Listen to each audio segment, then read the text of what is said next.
there to do my transfer, they told me you are in a waiting list, and I was about to get a little, upset with that situation, and because I didn't want to book with American, but I had to do it this time, and I was thinking to tell the lady, "Are you competing with the spirit or something mean?"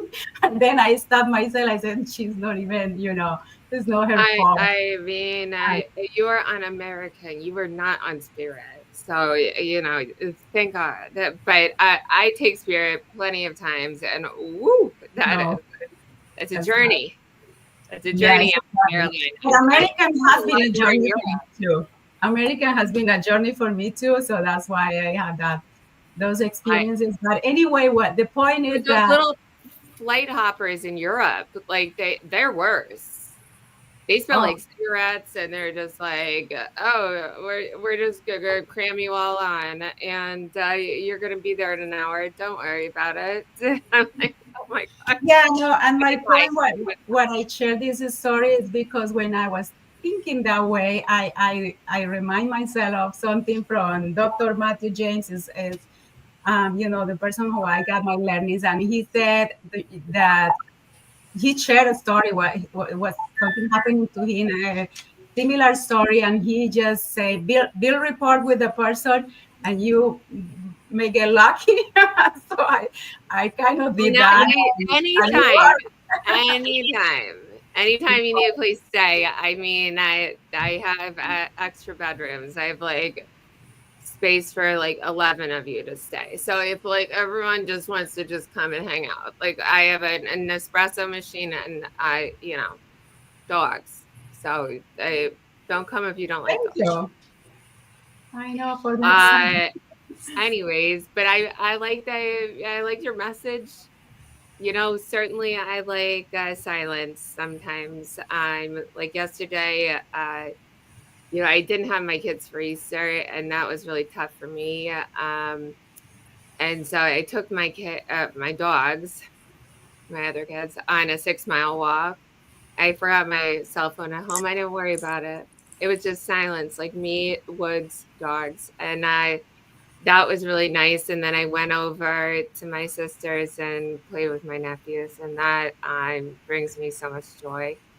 But certainly, uh, I was even talking to my sister about this last night. Like, there is something in me that has a teeny bit of social anxiety because I am a single woman and I've been through some stuff, bad stuff, and I sometimes like don't want to speak, and so I like in person. So like this is a really good platform because I'm just like able to be in a trusting environment and it's okay.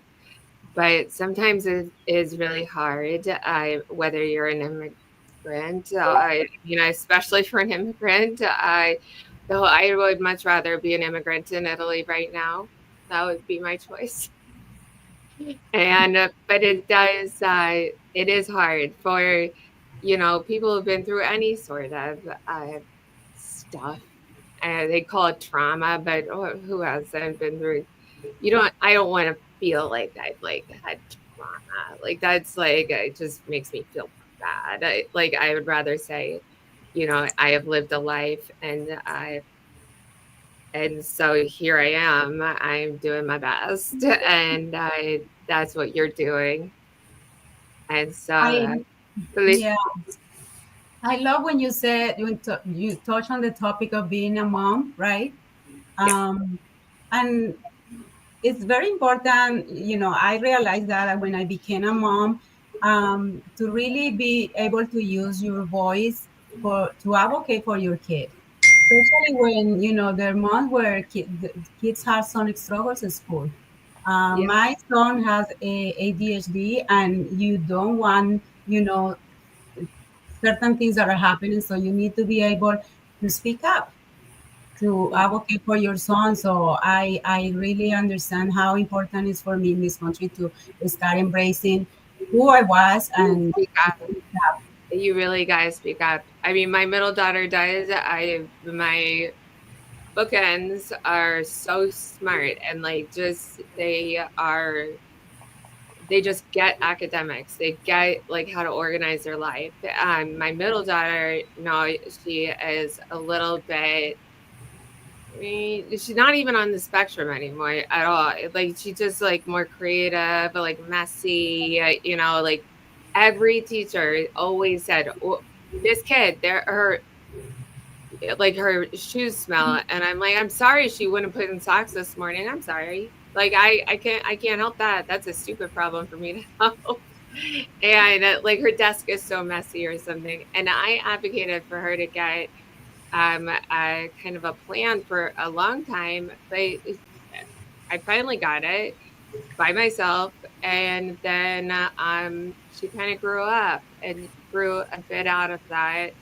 She still is always going to be a little bit like me, but she does, her feel I don't know, envious of definitely her older sister who can, I just like, boom, like get into all APs, like head cheerleader, gorgeous, and my middle daughter struggles with her weight a little bit. And I'm like, girl, like what you bring to the table, just as important. And, but she's a little bit more quieter now that she's in her teens. And so I appreciate you saying that. And as a mom, you if you don't advocate for yourself as a human being, or for your kids, B, no one's gonna do it. So, Yeah, in and those instances when it's really important to start practicing to mute yourself and really say what you need, and advocate, and that became something important for me with my phone, and really for to finally be able to say what I want. muy importante, abrazo. Gracias. So I wanted to keep moving a little bit with the topic. So just again to clarify, the performative voice that I'm talking about is the one that we use for strategy. That is a survival code, right? That we apply, and that we develop this voice to avoid judgment, to be accepted, to avoid conflict, and to sound professional and respectable. Um, and it works until it doesn't, because over time, that voice creates a gap. It's a gap that where we are not sounding who we truly are. We start, feeling like in disconnected to our true self. And that is the problem with the performing voice. The danger, Sandra, yes. okay, so can I just add in one more point, then you can take whoever else you want. But I think for me, it is so important to try to speak other languages, even if I'm not great. I think it's so comforting to be spoken to in your own language. Like even when I hear people from Northeast Philly and they're like, "Yo, you got the water on? You got the water?" And it's like it makes me happy. It's just like the dialect. And so I almost all Hispanic cultures really appreciate when you try. But French are a little they can be dicey a little bit. Sorry, Ali, if you're listening. And but I think it's so nice, especially if you're in a foreign country and you don't hear those languages at your grocery store or whatever.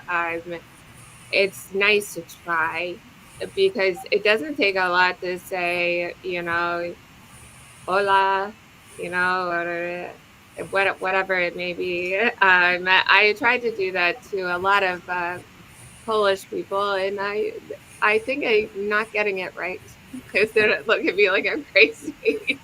But No, I think that's a really important thing for human beings. Just try to like understand how important that is, like speaking in their native tongue to show that you care. Thank you, Johnny. You're Yeah, welcome. no, it's important to try different things. I mean, I actually, that speech that I'm going to give on the 16th is really about embracing different sounds and different accents and the beauty on that. But I'm not going to spoil the message. I hope that many of the people that is here want to join that talk, because it's not only my message, but it's 10 more speakers bringing really important message to the world. So I'm really excited for that. Going out of the conversation a little bit, but another thing that I wanted to mention about today's topic is you may be asking yourselves, but there is danger in being real, right? Um, it's good to be authentic, but not too much. So yes and not, right? Yes, because being real comes with a risk. You may be misunderstood by people. You may challenge, comfort zones, um, and then you may lose approval Number from one, some people social media marketing.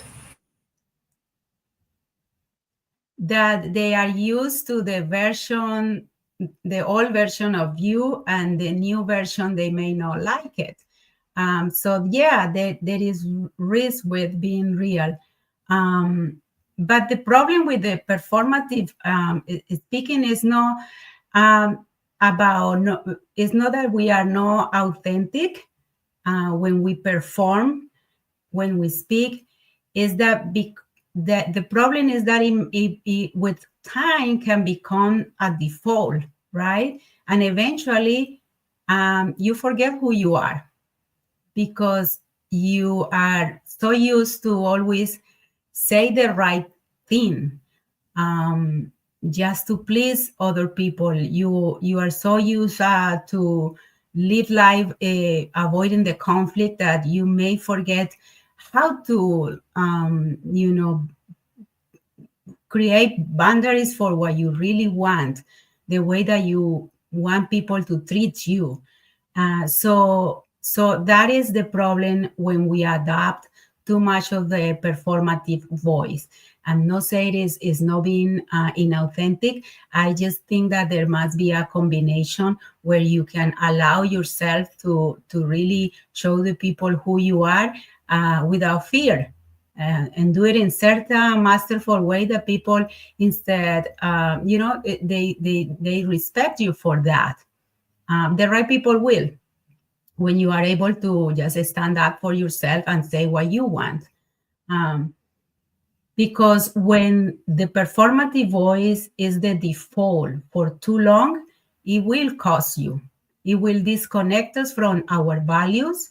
It will build a quiet tension inside of you, where you are saying things that it doesn't feel right for you, and you still keep saying those things, and you still feeling bad inside. And it really, you may think that saying the right things will, get you on the good side with people, but it's not that the case. I feel that when you do that just to say the right thing, to be polite, that energy can people can feel it, and it won't connect you with the people. It will create blocks to build real connection.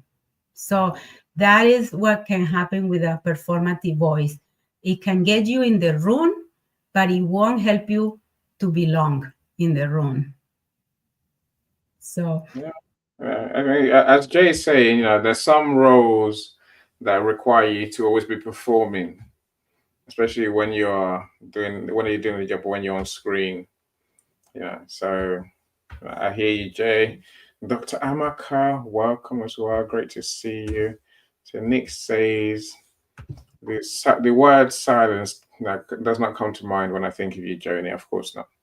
Joni is confident. Was I think this is part of the reality for many of us who do these events. Many of us are introverts, really, but we have to I'm show an up. introvert, but I get scared just like anyone else.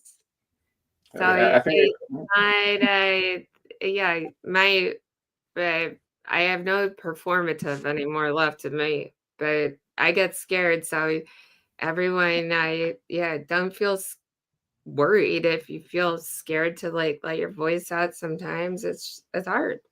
It's hard. mm, well, I think that by doing it, the more we do it, the more confident we get, Joni, for sure. Right? Margaret says, "Love it, Joe." That's for you, Joni. So it takes a moment to smile. It's a universal language. I agree with you, Michelle. I think what does Nick say? You don't have to be the loudest person in the room to be heard. Presence is far. I think this is your point today, Sandra, right? It's by having that presence. It's not about being the loudest person. It's not about talking all the time. It's about it's just being yourself and being your authentic self, and people will, they will feel. They'll feel you and they'll feel your message. If we just learn to communicate, as best we can. Jeremy, welcome as well. Jeremy says, it's hard to believe any public speaking is never easy when you haven't discovered your own strengths and weaknesses. That's the truth. That's the truth there, Jeremy. So now the years when I wasn't speaking, I just feel like I never had a chance in my youth to find myself, to find my voice in that sense. And the only thing I learned from my school days was how to do it badly. How to basically come to a presentation, do my notes, rehearse, be ready. But as soon as it's my time, I'm actually in front of the room. I used to just shake. I couldn't see anything on my notes. And literally, I lost my voice. And I did that so many times. I was like, this is not me. I'm not a public speaker person. So that was that, right? Well, if I think learning our strengths and weaknesses is what's going to get us that confidence. So Dr. Leslie says, says this quite often. You get confidence by doing, Yes. getting results you want, and going again, right? Yeah, Yeah, I that's just true. keep going. Thank you, Joni. Let's go. Let's go to Michael. Michael, you're next speaker, my friend. How are you doing? Joni, go and claim your gift, please. Go and claim your gift. Don't leave your gift behind. Not Yeah, no Michael, sorry. no one told me about this gift. I've just No, told you no, you did won. I Now get an you email? won. There's posts about you, woman. There's posts about you. Are you okay? I mean, I actually have a real job. I'm not like on here all the time. All right, brother? All You're a winner. You always tell me you never win, but you right. won I this gotta one. talk to David then. All right. Bye. Excellent. That's what I want. Excellent. Congratulations, superstar. I'll say that Well, much. what Joni Michael, just share said, with us, my friend. uh, it doesn't make sense. I mean, she's always here. I don't understand that. All right. Um, This is my safe space. All right. So this is safe space right Joni, here, we're trying to brother. give you a gift. Okay, We're giving you I feel a at home. All right. So sometimes I just tune in from my car. all right, Joni. All right, Joni. All right. Michael. okay. Um, there is one other aspect of silence that I don't understand when you typically say go into silence. Try and get it, try and be silent. Because I believe in reality, you do have that inner monologue that continues to go on, even if your mouth is not saying anything. Your brain is active, your mind is, just like Joni, just firing away at about, I don't know, at a click of many words per second, just talking to you, and you definitely corresponding back.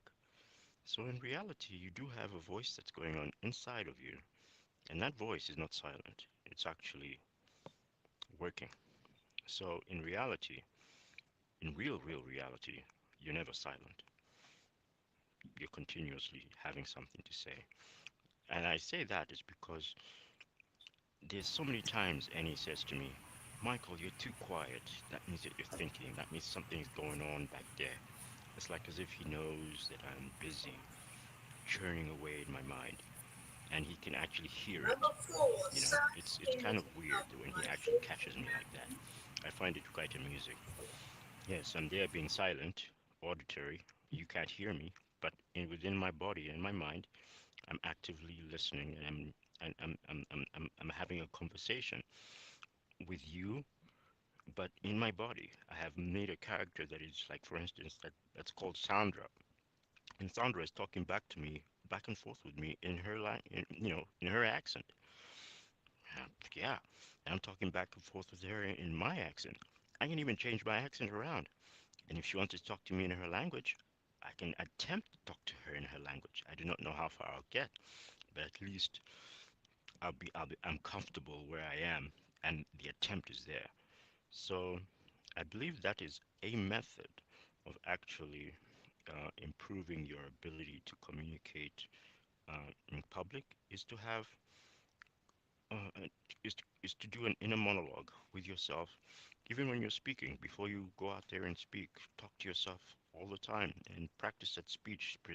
Present it to yourself as many times as you need to. It's so long as, and get it right, because that inner monologue is going to tell you, oh, you didn't get this right and you didn't get that right, so you need to do it again, etc., etc. And that's how you gain your practice.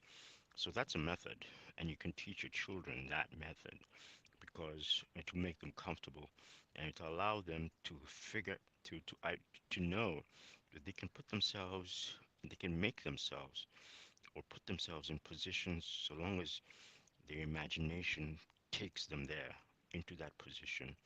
They can replay it over and over in their head like a recording, and they can actually imbue that character that they want to um, that they want to emulate, that they want to be, and then perform it not in their mind but in public, and it will go smoothly because they're going to be comfortable because they have done many times with a much more um, how should I put it, a much more intensive critic, and that is the critic within yourself.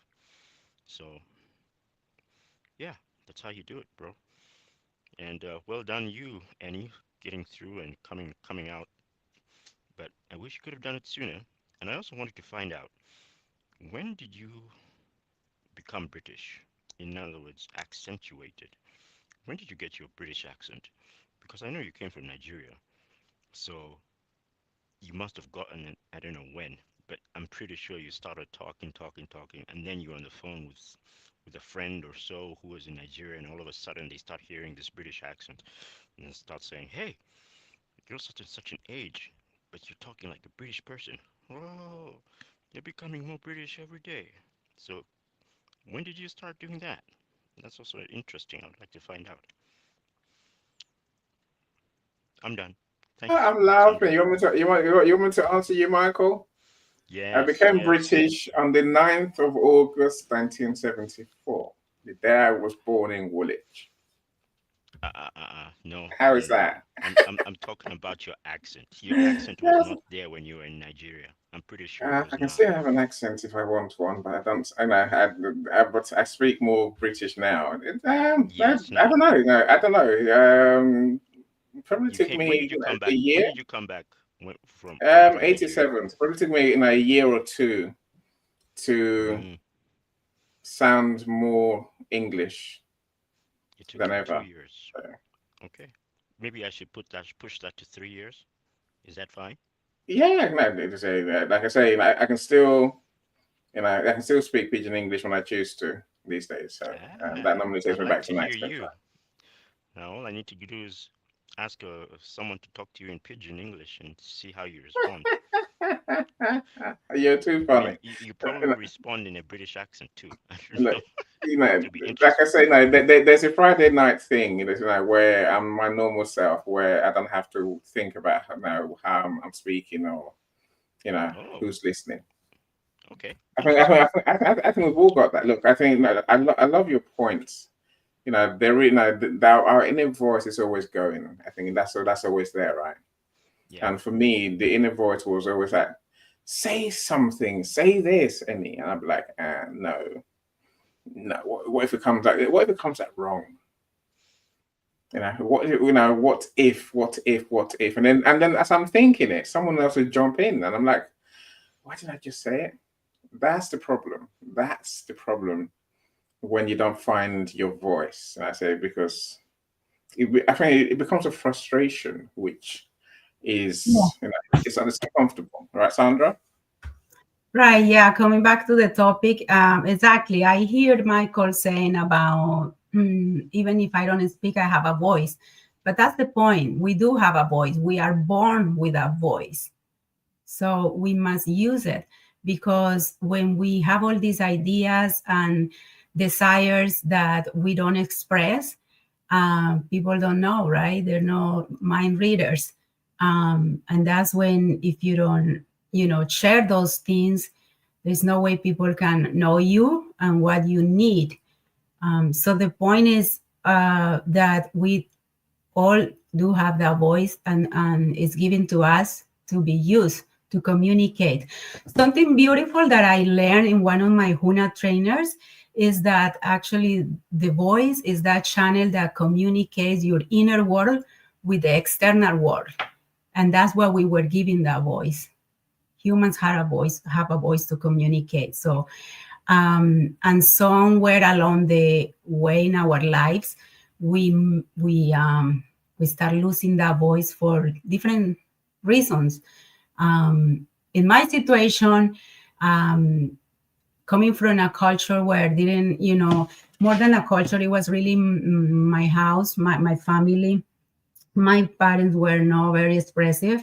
Feelings of I love you or terms of endearment were not really shared at home, because my parents, I have no doubt that they love me, but they just didn't know how to say those things. And so that became just the way of being at home. And it is a problem, because when you don't know how to express yourself and what you need and what you want, and you are afraid to do it, you start having struggles in life, at school, and it's more than that. When you don't hear those things from your parents, in my case, as a child, and I share this in my book, you start making your own conclusions. When you don't hear those, those I love you, or reading books at night, things that I didn't have in my childhood. It creates some, as a child, it start creating in your mind certain beliefs about yourself. And that's when it becomes a problem.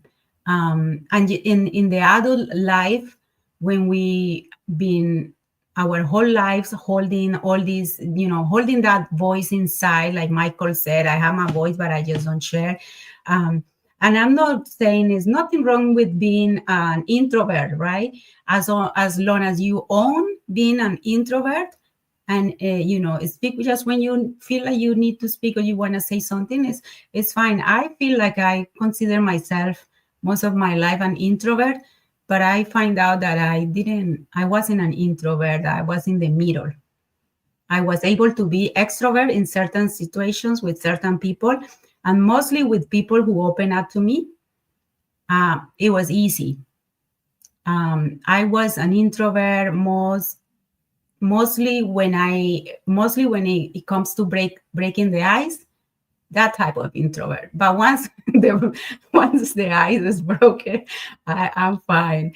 I can't stop talking. So yeah, that kind of introvert. So It's a good thing. It's a good thing. I think. I think the thing is that when you run a business, or when you're at work, we must find our voice, it's because very otherwise we sound like we don't know, or we're not really present. So I think that's when because we have ideas, we have solutions. We don't speak. No one's ever going to know, as you said. The external world will never know what's going to go on in our head if we don't actually learn to articulate. what we feel, what we're thinking with confidence. That's part of our journey, right? And even if you don't have the confidence, you start doing it like Leslie shared, I think, is just using your voice, and you start, confidence is something that comes when you start doing it, giving the steps, and you may not be, sound perfect, but that's no reason to stop using your voice. The more you use your voice, you start changing that little by little. And another thing I was about to conclude in this first part that I was talking, is that in our professional life, the high price that we pay by not using our voice, and we all know that there will come a moment where it's not sustainable, and that moment is when it leads to burnout, right?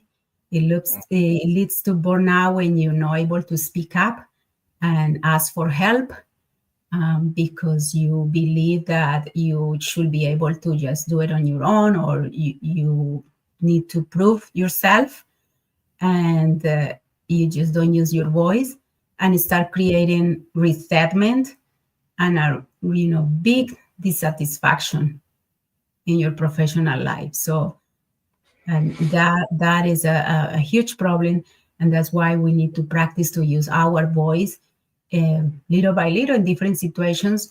Start practicing using your voice and ask for what you want, so that things don't become such a big problem that become, like I said, burnout and dissatisfaction at work just because you couldn't speak and say what you need. Yeah, it's true. As Michelle says, when you keep doing it, it becomes so much easier, and that's the truth, right? It's only by we learn so much by doing. It's when we choose not when we choose not to start that we have that it becomes a real problem. So Michelle, like you're coming to Sandra, yes, we do have a voice. Thank you for showing us, which you definitely do. And Sandra gives you some tips, some resources, some tools in the appendix about how to find your voice, how to unmute yourself. You have to read the book to know what I'm talking about, right? Yeah. Linda, welcome. Glad you're here. I see superstar Paulette is here as well. As Paulette say, lovely to see you. I believe in your inner voice, your water. I should say, talk to your water. Have a team meeting with yourself. Now that narrative has to learn the confidence to verbalize what you already know. That's the truth, right? That's the truth there. And Paulette says, first. It's true. Have your team meeting in your head, But the meeting between me, myself, and I, it's always the best meetings. Try it. It works, right? We shouldn't be scared of accents. And many people are, Paulette. So many people are. Is it fear? Is it they're discouraged? And it holds them back. And cultural differences become more visible as you grow older. You think your life is normal, so very hard to express in a different way. So visibility is so important for you to stand out and show your abilities. It's so true, Paulette. It's so true. Let's go to Selena. Selena, you're next, my friend. Share with us. What are your thoughts on our topic? How are you doing? You're unmuted. Did I mute you? I'm sure I didn't. Okay, you're fine now. Please talk to us. Hi. Selena. Yeah, how are you? I'm all right, thank you. I'm just getting out of the lounge. There's some noise. Now, I was just going to say about, it's a brilliant topic, not being able to say, what you have to say. When I came into the UK, because of my accent, my church members used to correct me every time I was reading from the Bible. And then I just turned around and say, aren't you grateful that I can speak your language? You can't even say a word in my own language. So I'm better than you. stop judging me. And then when I, like after my treatment of cancer, I couldn't speak a word. I mean, all the words had been, like swept away. I had to start to learn how to speak. And it was a challenge even to talk to myself because words couldn't come out. But I just had to keep on going, going to, events. I knew sometimes I would never say a thing, but because I was now down there, I wanted to bring myself up. I thought the only thing which can help me is to speak. Whether they hear me or not, but I have to learn to speak again. And what helped me was going out and talking. And I know sometimes, we're afraid of being judged, but I think it's most important just to go for it. Yes. Never to mind. Because I mean, yeah, I grew up with a father who never said, I love you. I knew, like yours, I knew he loved me. I was the only, like person or his child living because he was teaching away from home. And he would change schools and I would go with him everywhere. So I knew I was very close to him. But never in a day did he say, I love you. No, it was not known to him. So I think it was just the old, school. And that taught me to say, I love you to my kids, to my husband. I always say when after speaking to them, that don't forget, I love you. I love you. I love you. My grandchildren, when I speak to them after saying bye, I love you, because I grew up without that. And now, because I taught myself to say, I must learn to say that, because yes, I love these people. I can't survive without them. And that's my love for people. So I think well done for speaking out and writing a book to encourage other people, because you're not alone. There are so many of us out there. So thank you again. And hi, everybody. Happy Easter. Thank you, Selena. I do want to share, I mean, everything that you said resonates. And I appreciate that you came to the stage. By the way, I have so many things to share with you, but from where you said, but not being able to speak is really hard when you have a lot of things to say. And I share the same experience as you. These audio rooms had been really an opportunity for me that I start embracing little by little. In the first rooms, raising my hand. I remember when the little hand that you raise and you will go and speak, and it was nerve-wracking for me, but I started doing that, and I realized that the more I did it, it became easier, and I start judging myself about my accent, or whether if I pronounce a word correctly or incorrectly. I just stopped doing that, because that, to be honest with everyone, was a thing that had me muted for a long time in this country, always trying to say it correctly, that I will not feel embarrassed. But I want to, yes, 1 second. And that's what I want to say, that it resonates with me, that what you shared. And also, Annie was one of the, first people that we connected, and we start hosting this room together. And it was really a big step for me. And he knows how, the first room, how I will say, oh my God, this is going to be tough for me. But I start doing it. And, with his encouragement, I start showing up every time. And the beauty of showing up is that, it doesn't matter if you do it perfect, but the good thing about showing up is that it builds your confidence. And confidence is not really, did I do it, perfect or not? It's just, I did it. That is confidence to me. That is what I learned about confidence. It's not whether if I did it perfect, but the fact that I did it, that I show up and I did it. And that's how you grow, and that's how you gain the experience. And that's how everyone has done it, even the ones that are really good at it, right? So build that confidence little by little. And the other thing I wanted to share with Selena is I remember her in one of my runs sharing a story about, when she moved to the UK and she had this person, a friend. I don't know if you remember, Selena. And because this book has been, inspired also by my journey in LinkedIn and my entrepreneur journey, I share that story in my book, and I wanted to share with you that your story is in my book. I didn't share names because I don't know if the people is comfortable with that, but your story is in one of the parts of the book when you share that experience that you had with this friend that will be this friend. You said she will be friendly with you when in closed doors, but no open doors. But you were courage enough to speak to that friend, and that's what I mean by using your voice. You told her.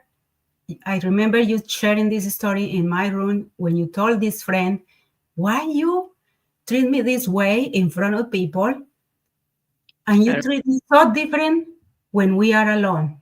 That was your story, right? Yeah. I remember. I shared that in the book. I shared that. I didn't put your name because I didn't ask that. Okay, you're welcome. I wanted to share that. Okay. It's I guess creating the right environment, finding our tribe. I think people who are people who want to listen. I think probably the best word I use to describe it always helps, right? You have to find those who really are willing to listen to you. Otherwise, the worst is feeling that you're in the wrong place because you don't feel like anyone wants to hear what you have to say.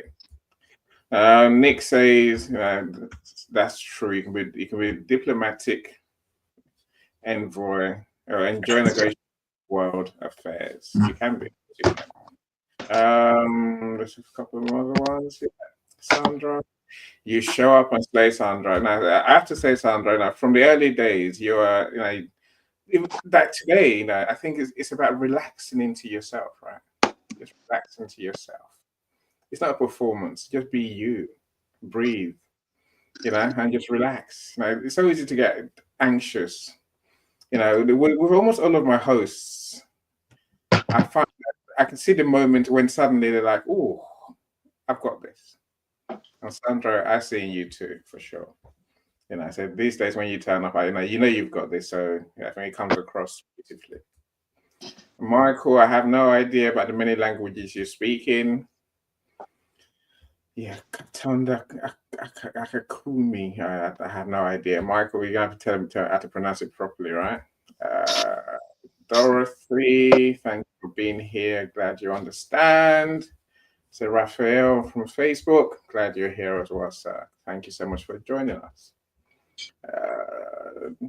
Michael says something. Bye. Everyone has an invoice. I can power through anything. I agree with that. Let's learn to use that inner voice to express ourselves to the outer world as well, Michael. That's a point today, right? Thank you so much. Prof, how are you doing?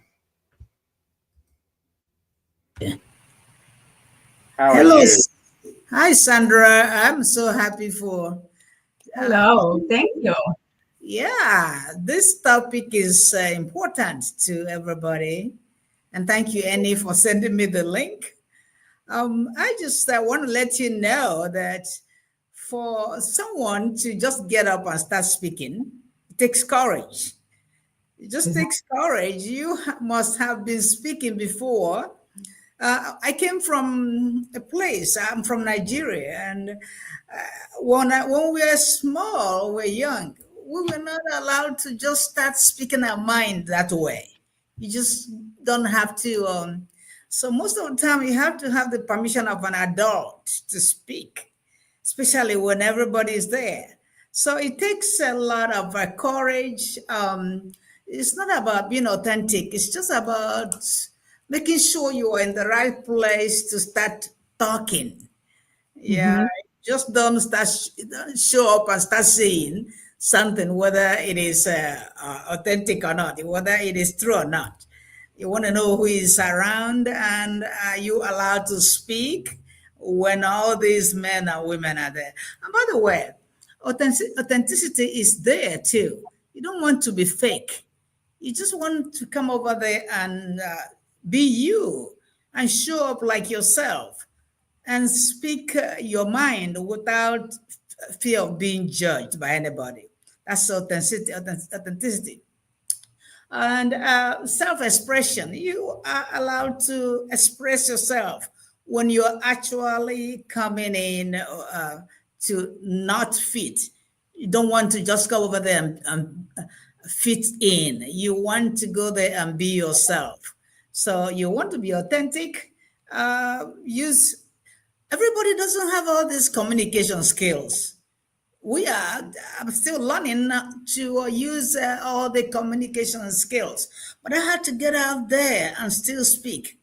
When I came to America about 28 years ago, I had taught mathematics for 18 years in Nigeria before I came over here. So when I came, I was sent to a high school to teach. And when I came, the first day I came to class, in fact, if I was a young person or if I had an alternative, I could have taken my bag and walked out of the class and home I go. But I couldn't do that. The first time I spoke, the 30 students in class looked at themselves. They all looked at themselves and looked at me. What are they saying? They didn't ask me what I was teaching. They asked me, where are you from? Where is your accent from? So for the fact that my accent is, it's not a problem because they could hear me, except that it's different. So being different is one of the reasons why people don't want to come out and speak. Sometimes people just don't want to show up because they are different. But it takes coming out all the time. It actually takes showing up all the time. After some time, you get used to showing up. They get used to your accent. You get used to them too. And so after about 1 month or two, those students who almost ran away because of my accent the first day, they became my friends. I was a friend. When I come, they are happy. I mean, I just, even though I had an accent, I still have that accent now. It's actually, it's just acculturation because I think my accent is actually going away. And I believe that my accent is an asset to me. So I'm not trying to change it. But when I came, the way they received me, and they were children. So these were children. Actually, some parents, when they came to my parents teachers meeting, took them time to understand what I was saying or to sit down, because if any child is not doing well in your class, they try to claim that. So you know what happened? I started recording my lessons. So that was a way out. So after I teach anything, I record it. So when a child says he doesn't understand, I will send them a recorded lesson. And most of the time, when the parent comes to my class, they will hear the recorded lesson and then ask the child, okay, what did you not understand from what she's saying? What did you not understand? I can understand her. I can hear her. So what do you not understand? So I will tell you this, being acculturation, I mean, coming to another country to work or speak or to mingle, it takes some time for you to be able to actually attend the meetings, be able to speak out without explaining yourself. So I'm so happy that Sandra brought this up. It's really something to discuss. I thank you for but it happens to everybody. You really want to go out and get a job overseas. And so you need to go there, show up, and be heard. And after some time, everybody gets used to your accent. When you speak, you say, "Oh, they'll say, is that Nigerian? Oh, the one that has an accent." Okay. So after explaining myself for some time, the kind of even the teachers, including the teachers, they knew me, the students, and so I'm just trying to say that you got to build that relationship. It's not about faking. There's no way you can fake it when you are walking there. You have to show up every day. How can you fake who you are when you walk there? When you have to teach the children, when you have to grade their papers, it's not easy to fake it. You can't do that. You have to show up and be you. Show up the way you are, and be who you are. When they feel they cannot do the subject, or they didn't get the skills right, you should be able to say, you didn't get the skills right. Do you want me to go over them? I will take it step by step. Step one, you do this. A lot of times I just write what I'm speaking, make sure that I type it, make sure that I print the test or print the classwork so that they will see it. It's not just going to be what I'm saying, but I don't know how you can fake it. There's no way you can fake where you are working. You come every day, 5 days a week. So that's nothing. You can't fake it when you're working. You have to come out as your true self, as you show up as you and do the job. Okay, so I don't know if I'm taking too much time, but I'm trying to say that faking doesn't solve the problem. Faking who you are. You just have to be you, come out and do the job. And so because you are going to work, you are going to relate with them. You're going to be in a networking group with fellow teachers. How can you fake that? How can you fake who you are there? So I just thank you, Sandra, for bringing this up. It's a good topic to discuss. Really. So what I'm saying is that authenticity has to be there. Authenticity. Right. Yeah. No. Thank you for sharing that. It's a beautiful share, and you touched on something that is really important that I speak about, and it's when you hold yourself back from sharing because of your accent, and it's something that I did for many years when I just came to this country. The people don't get used to listen to you, right? To listen to your voice, and it feels weird every time you use it because they're not used to you. So I believe that belonging that we're looking at work in the professional environment, it's something that we have to create. Exactly. Right. Using your voice. It doesn't matter if it has an accent, if pronunciation is not quite, perfect. Use your voice. So people is more used to your accent, because accent bias is something that comes from really the brain having difficulty to hear sounds that are not familiar. That's what accent bias happens. And that's the topic that I'm talking on the Tempe Center of Arts in May 16. It's really about accent bias, why that happens. It's not like people,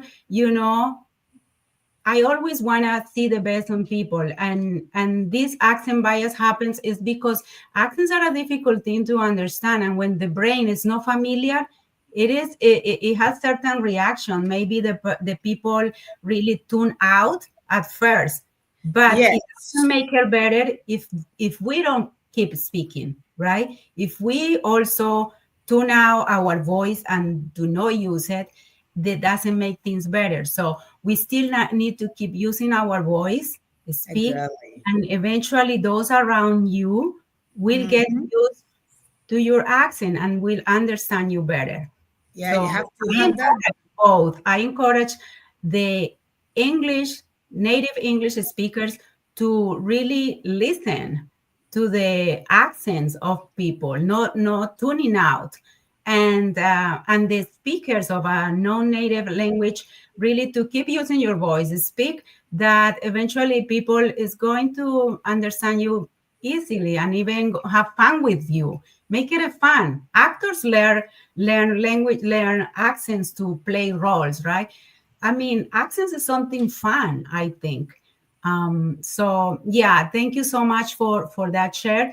And Annie, if you have something to add, or I want to continue a little bit more with the topic. I say my coach Brenda Leeds agrees. She says my accent is part of my genius, and I think Exactly. Ari is saying the same thing. Every part of me, speech, accent, or otherwise, is my blueprint It's my superpower. asset. It's Yeah, an asset to me. And it's so true that look at, for example, Arnold Schwarzenegger. He said this, my accent is part of my brand. And it's mm. true, right? It So really is. Let me welcome Sir Stanley. Glad you're here. The Power Thinking Genius. I'm so glad you're here. If you haven't heard of Power Thinking, connect with Stanley Green and find out what it's all about. I'm a member, and it's mindset in bite-sized chunks. So on WhatsApp and also events. So do connect with him for sure. Thank you for joining us, Sir Stanley. Glad you're here. Have I missed anyone? Michael trying to teach me how to pronounce those his greetings probably in Swahili. Don't look at me, Michael. Like I said, I have no hope for other languages. I'm useless. What can I say? Sandra, please carry on. Share with us what you want us to learn. Your big tips for the day, I imagine, right? we have some tips before I get to those, just to reinstate this, the topic of the performative voice. Again, nothing wrong with having a performative voice. We all do it, right? At work, to survive, we need to present, we need to be polite, and all these things. And there is nothing wrong with that, right? And especially, when we are navigating multiple cultures, language, there are expectations, so we need to behave in certain ways. But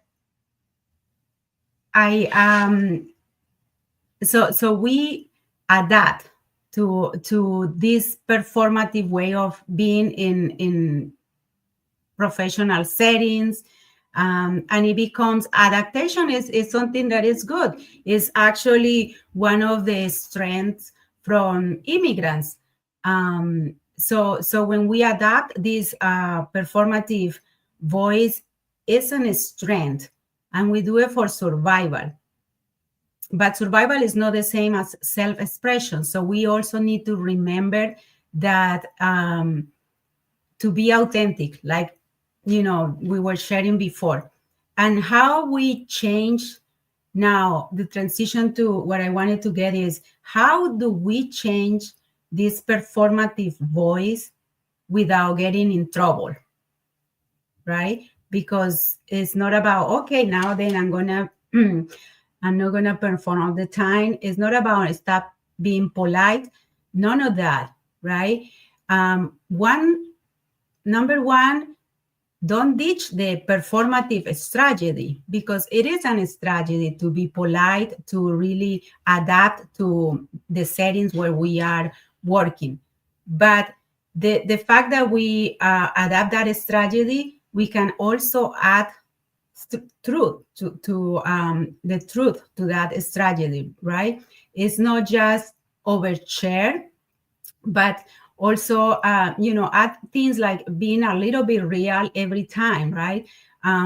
For example, instead of saying that's fine, when you don't want to show what you really feel about something, you can say that's fine. I thought I feel some resistance at first, and add something more so that the person feel a little bit curious. Okay, that's fine, but I feel a little resistance at first. What do you mean? Then you open the conversation for you to share a little more without sounding at first aggressive, right? Without sounding, wait, I disagree with this.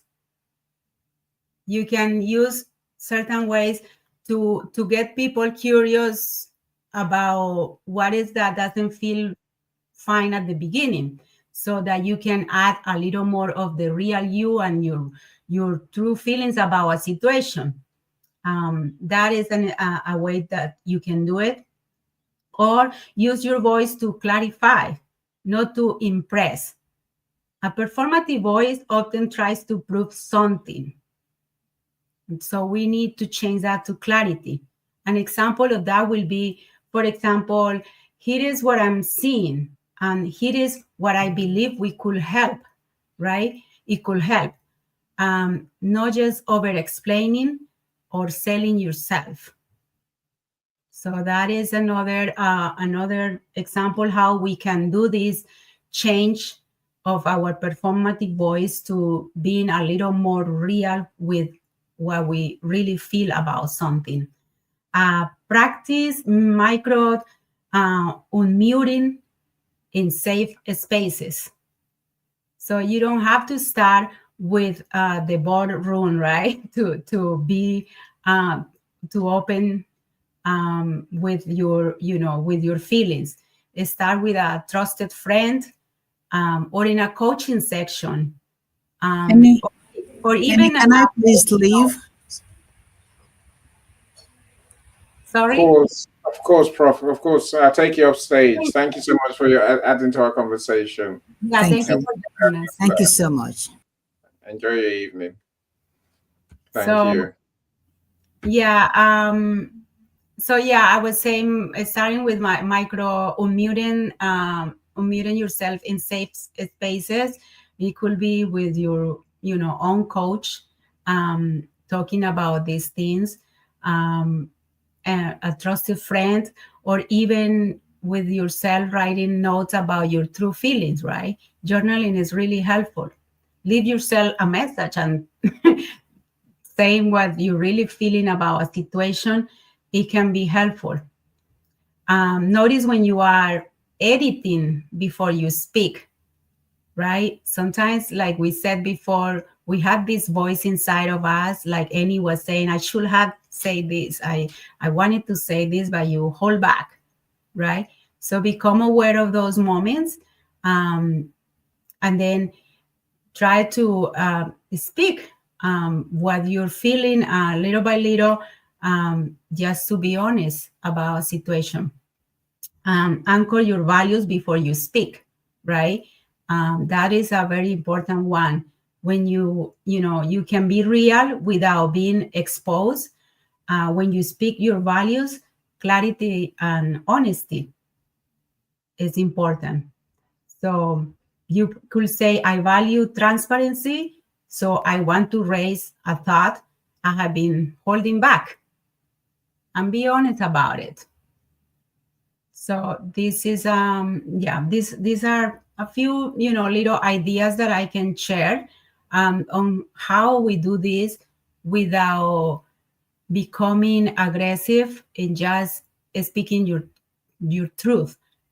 Just do it in an artful way where you're not holding back what you really think about something. Find opportunities to share. Annie, back to you. So great tips for sure. I think I think what's resonated with me today, it is, you said finding those moments to speak. Say whether that's in private, one-to-one, and then I guess that's when I could always talk one-to-one. I could always talk in meetings, just not public events where they're all looking at me. It's like so finally, that's probably why I had the confidence when the time came to just to do these events, because I know I can speak, I know I can think, and because I've done it in private, so I just need to just get out there and do it. So the other thing that I'll take away, I think, is making friends. I'm looking at the last part of our title, Cassandra. The performative voice, when we speak to fit in, to connect. I think let's start connecting. You know, even in a corporate world and an entrepreneur world, in the professional world, essentially workplace, let's learn to speak. Let's learn to make friends.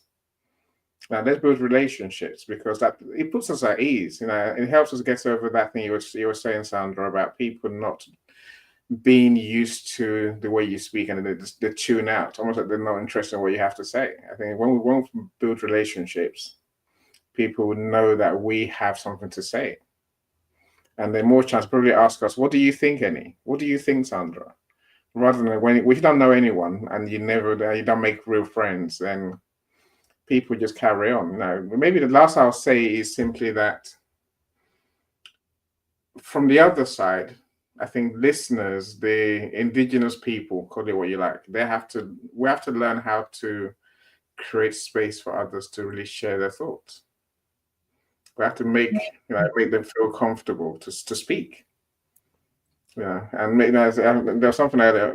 Michelle put something earlier, saying that we have to learn to really listen. Listen, because there's nothing more demeaning, nothing more hurtful, than when you speak and you feel like no one's listening. And I turn quite harsh on that one. I used to go networking every day, right? 6 days a week sometimes.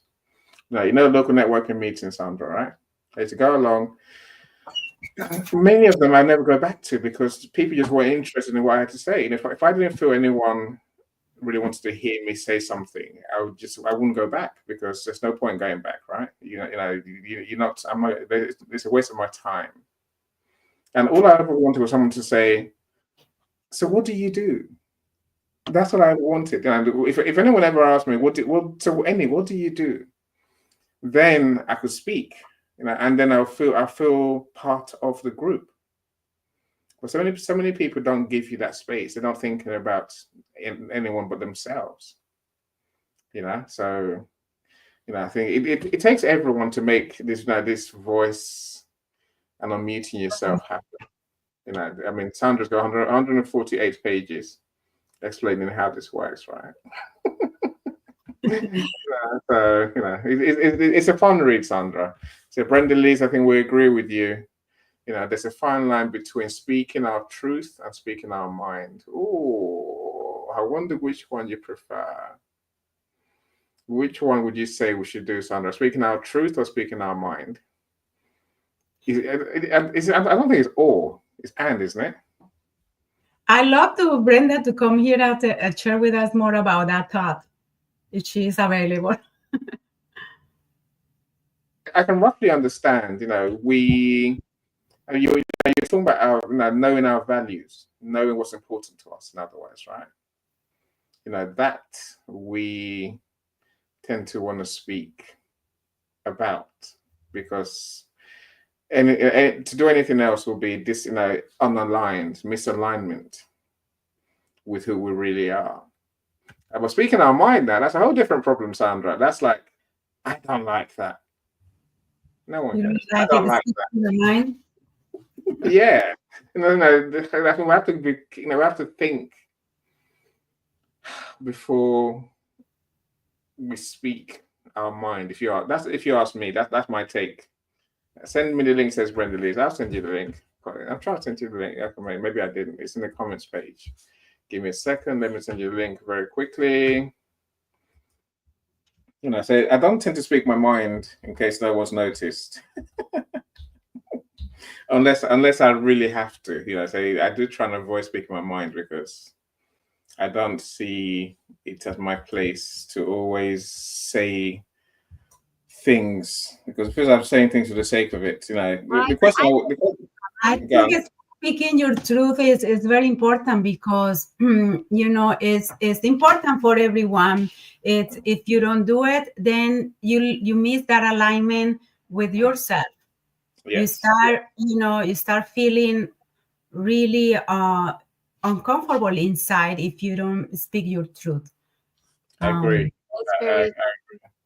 It's like it pumps up the anxiety, like especially like if you when you're laying in bed at night and you're just kind of alone, and you're thinking back, you're like, I wish I had just had said this, or just like had expressed myself in this way, and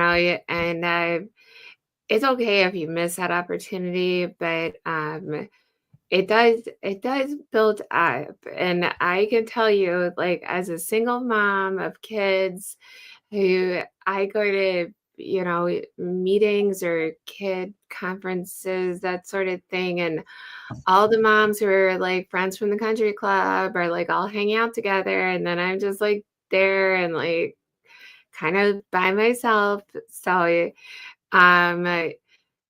really trying to make a couple good friends who are really valuable to you and who understand you, who you can just be yourself around. I mean, fortunately, I do have sisters and parents who, well, they judge me. They are my family. I love them. But it's harder like as you get older, like harder it is to make a good group of friends, and speak your truth and be able to just be silly in front of. And so, I don't at all discount this community as something that's really valuable to a lot of people. It is. And I Yeah. don't discount you either, Sandra. You stay with me anytime you want. Thank You're you. the garden. I don't Just do garden, but whatever. Before Brenda share with us her idea or her thought, just again, reclaiming your voice doesn't mean to be louder. It means to be more authentic. It means it's speaking from alignment, not just for approval. It means saying what you believe before it's perfect to say it. Trusting, clarity over perfection. For the case of people who, I know this, many people think twice before they say something because they don't want it to come out wrong, right? They want to be very, very careful. And then in that process, they mute themselves and don't say it because think that they're going to get in trouble. Letting people hear the version of you that isn't rehearsed, really. Yeah. Sometimes you don't need to rehearse the things because you can mute yourself just to try to say perfect, to sound, to put a decoration that is going to come out in a soft way, right? Because when your voice belongs to you, connection happens. And that's the point I wanted to get with any kind of share a little earlier. But that's the last word of our topic title today. Why do we want, to use our authentic voice? Because we want to create connection. Because if we are performing all the time, that energy really shows. It's not authentic. It doesn't create connection. And I'm going to let Brenda Liz share her thoughts. And I'll say one thing after her. I'll say one thing after. And after that, I'm going to share a little bit more about my book so that we can close the room today. Hi, Brenda. Brenda Liz, it's all yours. Oh my goodness, it's been such a long time. So when I wrote what I wrote, so speaking our truth means that it's 100% our perspective. It's 100% our experience. Our truth. And there's different ways to speak our truth, and you mentioned them, and coming from an authentic point of view. I also feel when you speak your truth, you're talking from your perspective. So going in like, this is what I have lived. This is my experience. This is who I am. Nobody can take away that from you, right? On the other hand, when you're speaking your mind, 80% of the thoughts that we have on a daily basis are negative thoughts. So think about just word vomiting out there and saying anything and everything that is in your mind. It's not everything that it's in our mind. It's meant to be said. It's meant to be told. Like, we don't tell everybody everything we're thinking, because sometimes some people might think we're just crazy, right? So when I say speak your truth, there's a fine line between speaking your truth and speaking your mind. Some people think that they're speaking their truth because they're speaking their mind. And that for me, that's two completely different processes. Speaking that your mind could end with hurting other people intentionally, or unintentionally. It could end with saying things that you're taking as a fact that may not necessarily be a fact. And when you're speaking your truth, on the other hand, if you're doing it from a place of authenticity, nobody can take that away from you. Exactly. It has to come from a place of authenticity and alignment, because even Absolutely. when we sometimes, like you said, we are thinking, with some kind of anger because we feel like something is not fair, but we know deep inside whether it's fair or not, what efforts we have done, whether it's for an opportunity or not. Have I done enough? We do know that. So it has to be from alignment. I feel 100% sure that this situation is unfair to me. And then from that point, really, when you are totally honest with yourself and authentic, then you can speak your truth and share, how you feel about that situation. And do it in a way, it's still, this way that you're going to do it is not performing, is coming from your, the truth, not the performing, like saying in the right way, or not even say it because you're too afraid to say things. I think this is important what Brenda shares is, and that's what I keep repeating, is not that I am not with the performative voice. I think it is actually a combination of, performing, but also coming from your truth, what you really feel about something, and still respecting, right? That everybody has their own perspective.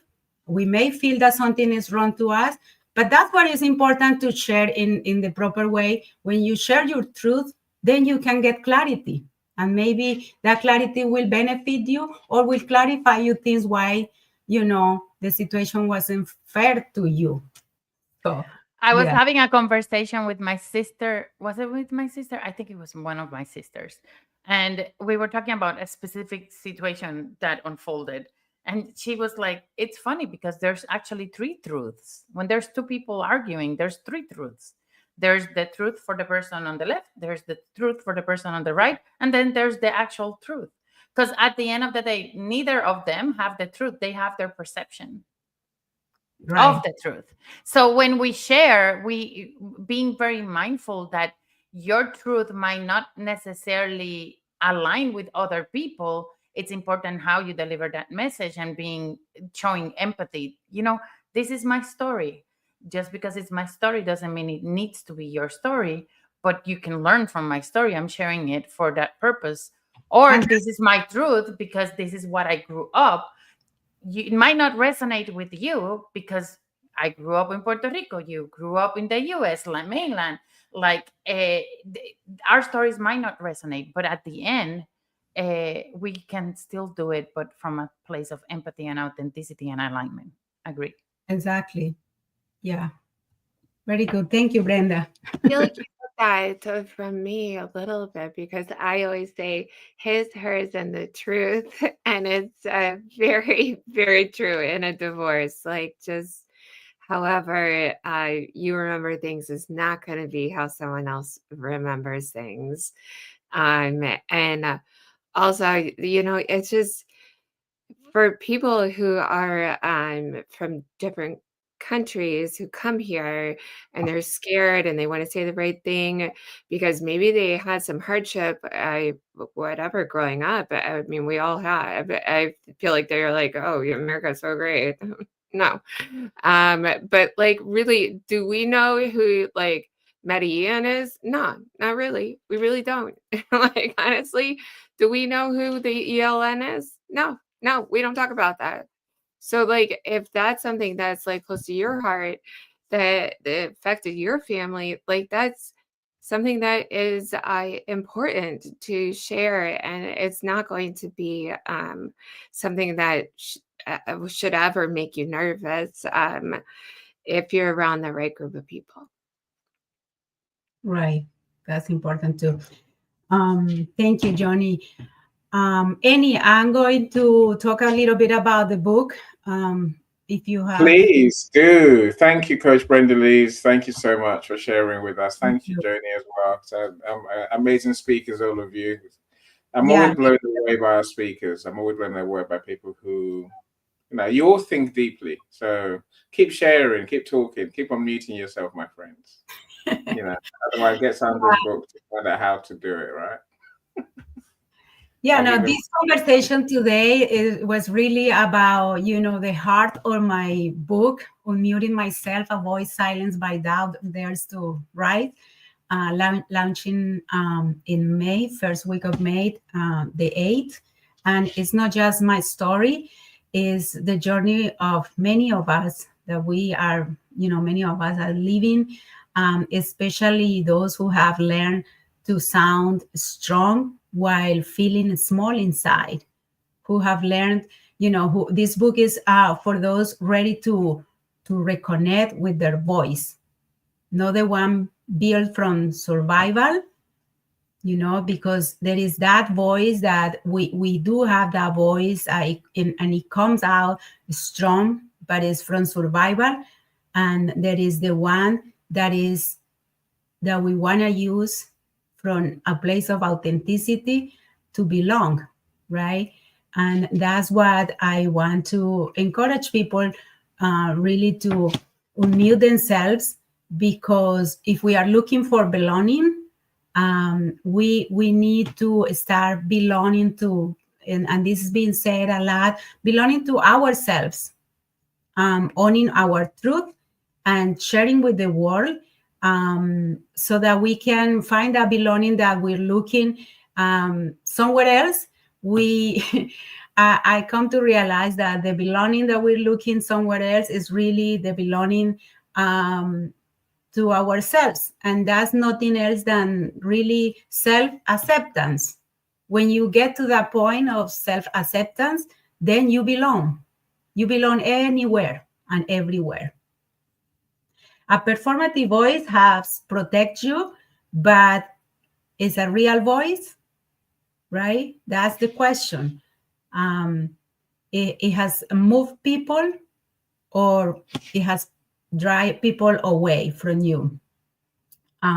So this was the topic for today. I'm really excited for the support today in this room and for the launch of my book. And I hope that many people have the opportunity to read the stories there. And I know they're going to resonate with many people. Thank you so much. Annie, where did you go? Are you still there? I see myself in the screen. This was the topic. Thank you very much, everyone, for supporting it. I agree. Now, you're the star, so I had to give you the big screen, right? Who wants to see me? I'm all right, thanks. Now, thank you so much, everyone who's joined us. Thank you, of course, Sandra, the most. Thank you so much for sharing with us. Mm-hmm. There's 18 chapters in the book, and more. There's more at the beginning, more at the end. So do join us, and please do be prepared to buy the book at launch price. You might be like Joni, you might win the $25 prize that will give to someone who bought the book on launch day and gives us the evidence, screenshots, basically, the book in your library, the book receipts from Amazon, and so on and so forth. Michelle says, I love today's subject. You're amazing, Sandra. You are. Thank so you. I love, I think the good point to leave it on, it is that what you just said, Sandra, that this is all about our self-acceptance. We are who we are. Our characteristics are what they are. And the world can cope with them. It's whether we choose to be ourselves or not. You know, and if we accept ourselves, then like you say, we fit into everywhere. We know whatever table we're on, whatever space we're in, you know, we have the right to express ourselves. But if we don't accept ourselves, then we have this block, which is a problem, right? Just be you, says Michelle. I agree, Michelle. You know, just be you. Thank you so much, my friends. When's our next event? Oh no, my diary's there. What's today? Today's 21st, right? It's Monday, 21st.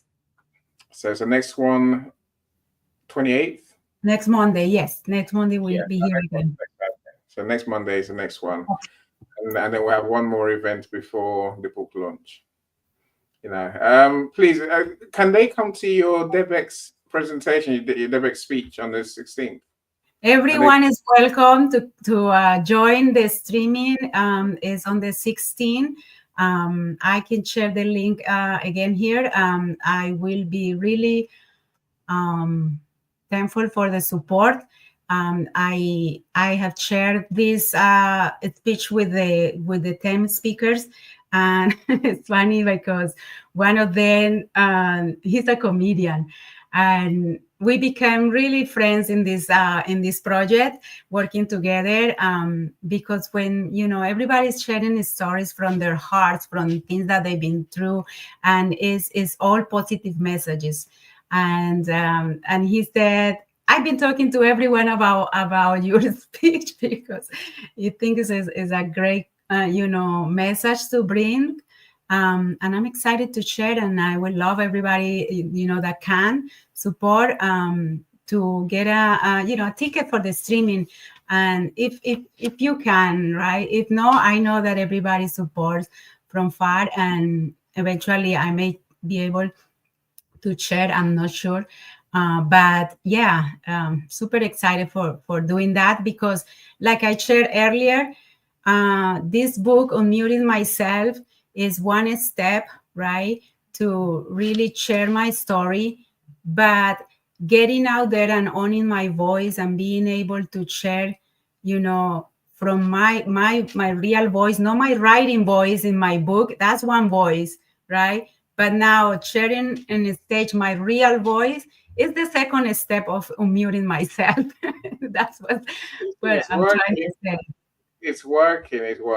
So, of course, I'll be there. I bought my ticket, so I'll be there. Now, share the link in the comments on the event page. I'm sure some other people will join us as well. Michelle, just to clarify, Michelle, Monday is another one of our pre-launch events. And we're going to have 3 pre-launch events. Right. And then we're going to launch the book on the 8th of May. So it's also 28th, we have an event, and then the end of the week we have an event, and then the Thursday after is when we have the book launch, right?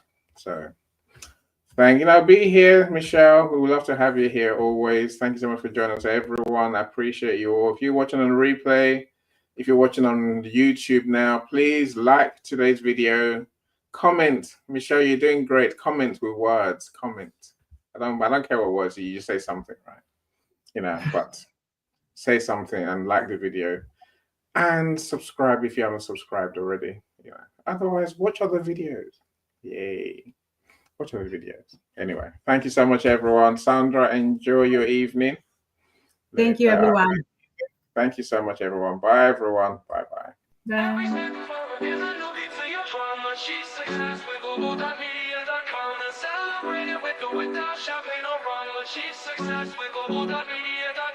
Bye.